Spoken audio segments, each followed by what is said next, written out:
છોટાઉદેપુર જિલ્લાના કંવાડ તાલુકાના રાયસિંગપુરા ગામે એક હૃદયદ્રાવક ઘટના બની હોવાનું સામે આવ્યું છે. જંગલી જાનવરના હુમલામાં નાયબ રાહલીબેન નામની વૃદ્ધ મહિલાનું કરુણ મોત થયું છે. જાનવરે તેમના માથાનો ભાગ ધડથી છૂટો કરી નાખ્યો છે.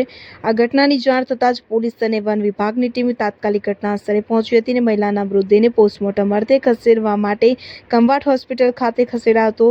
દીપડાએ હુમલો કર્યો હોવાની શંકા અને વારંવાર બનતી આવી ઘટનાઓથી સ્થાનિકોમાં ભારે રોષ ફેલાયો છે. લોકોએ વન વિભાગ પાસે તાત્કાલિક પાંજરું મૂકી જંગલી જાનવરનું રેસ્ક્યુ કરવાની અને પરિવારજનોને યોગ્ય વળતર આપવા માંગ કરી છે.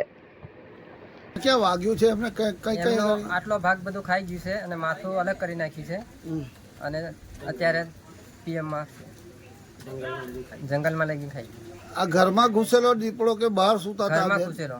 ઘરમાં ઘૂસેલો. હવે જુઓ દેશ દુનિયાની તમામ ખબરો તમારી આંગળીના ટેરવે. ઉઠાવો મોબાઈલ અને ગૂગલ પ્લે સ્ટોર પરથી ડાઉનલોડ કરો અમારી CN24 ન્યૂઝ મોબાઈલ એપ.